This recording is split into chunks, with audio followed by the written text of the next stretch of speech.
Mail merge. You need one Excel sheet and one Word document.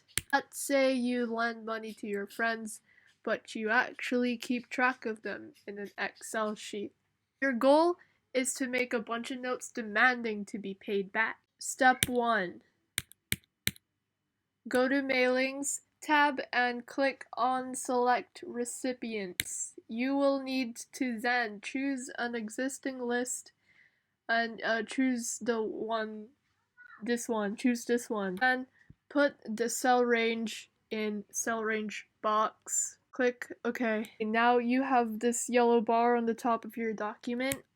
You will then click on Insert Merge field. There will be a drop down menu that is the heading thing of your Excel sheet that you have selected. Press on name and then name will appear on your Word document with cool bracket. Do the same with O's and then format the letter however you like. Click on preview results and click on preview results again. When you spam the arrows, it'll show you all the names of your friends and how much money they owe. And finally, click finish and merge. Congratulations! Now you can print out these documents and slip them under your friends' doors, constantly reminding them that they are indebted to you.